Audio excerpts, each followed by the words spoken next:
Assalamualaikum warahmatullahi wabarakatuh.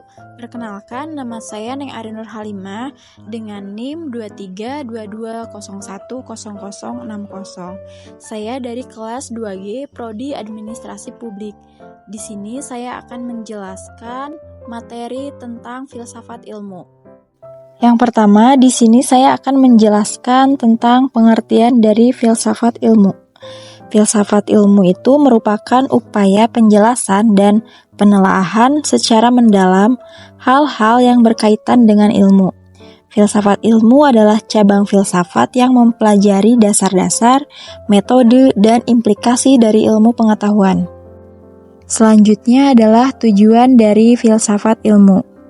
Filsafat ilmu bertujuan untuk menyelidiki pertanyaan-pertanyaan tentang bagaimana pengetahuan dikonstruksi, bagaimana ia diuji, serta bagaimana kita dapat memahami dan mengevaluasi klaim-klaim pengetahuan. Kemudian di sini ada karakteristik dari berpikir filsafat.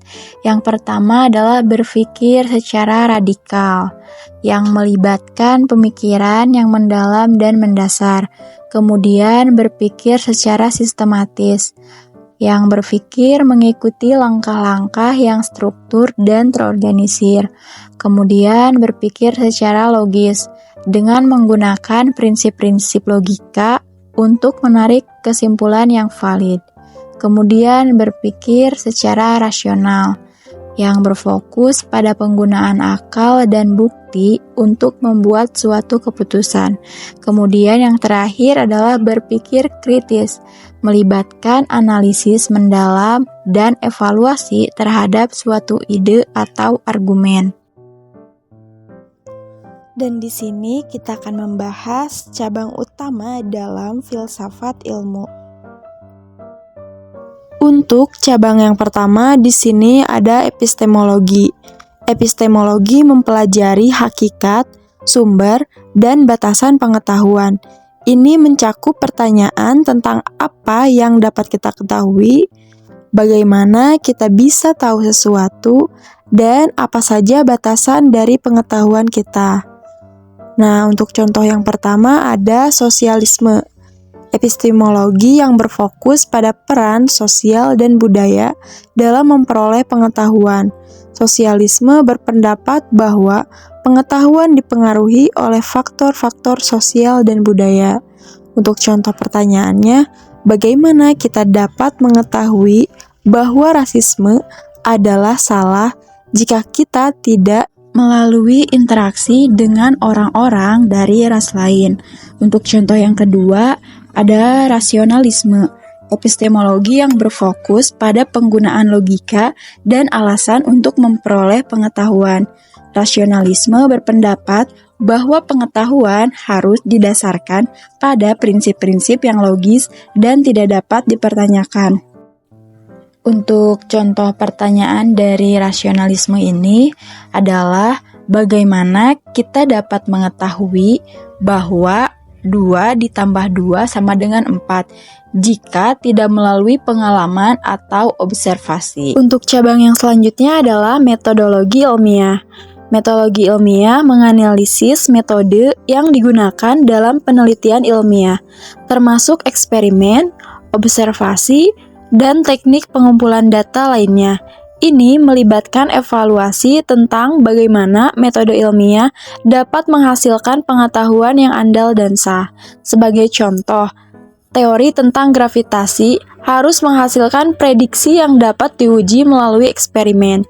Jika hasil eksperimen bertentangan dengan prediksi, maka teori tersebut harus dianggap salah atau perlu direvisi. Pendekatan ini menekankan pentingnya uji coba yang ketat dan kerangka kerja yang memungkinkan teori ilmiah berkembang melalui pengujian dan penolakan.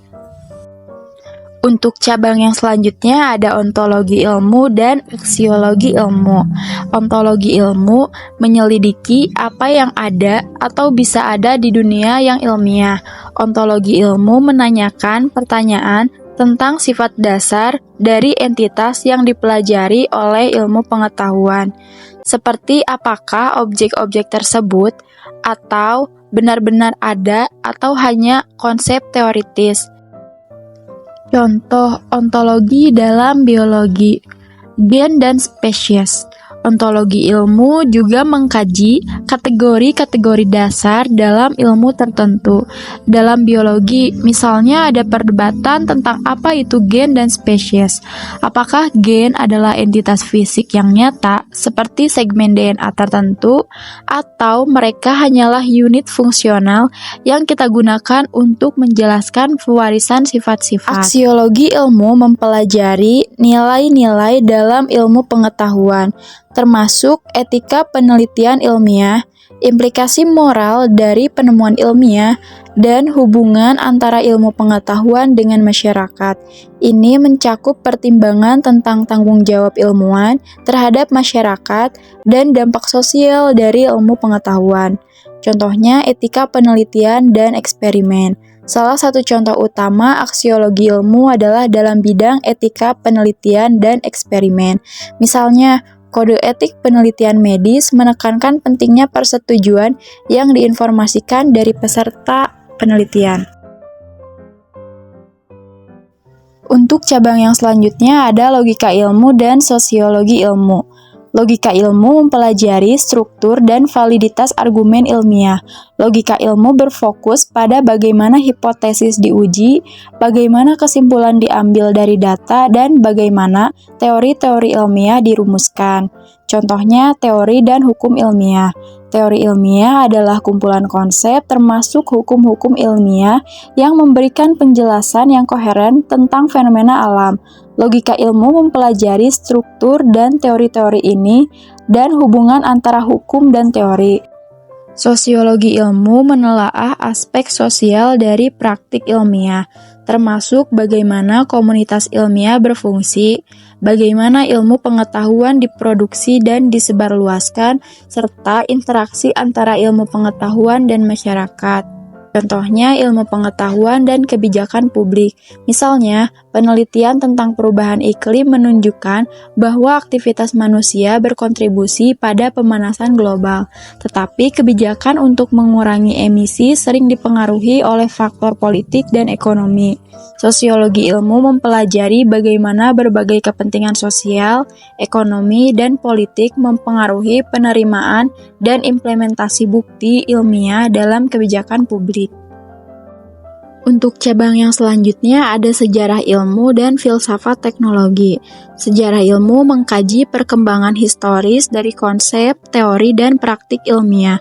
Ini melibatkan analisis tentang bagaimana konteks sejarah mempengaruhi perkembangan ilmu pengetahuan. Untuk contohnya adalah perkembangan ilmu dalam konteks sosial. Selama Perang Dunia Kedua, pengembangan bom atom melalui proyek Manhattan menunjukkan bagaimana kebutuhan sosial politik dapat mempercepat perkembangan ilmiah dan teknologi. Makna filsafat ini mengilustrasikan bahwa ilmu pengetahuan tidak berkembang dalam vakum, tetapi dipengaruhi oleh konteks sosial, politik, dan ekonomi. Selanjutnya, filsafat teknologi, sebuah cabang yang semakin penting yang menyelidiki hubungan antara ilmu pengetahuan dan teknologi, serta implikasi etis dan sosial dari teknologi baru. Contohnya, etika penggunaan teknologi. Penggunaan drone untuk pengawasan dapat meningkatkan keamanan, tetapi juga menimbulkan kekhawatiran tentang pelanggaran privasi individu. Makna filsafat ini menyoroti pentingnya mempertimbangkan implikasi etis dalam penerapan teknologi baru, menyeimbangkan antara manfaat dan hak-hak individu. Sekian penjelasan yang dapat saya sampaikan. Mohon maaf bila terdapat kesalahan dan kekurangan. Wassalamualaikum warahmatullahi wabarakatuh.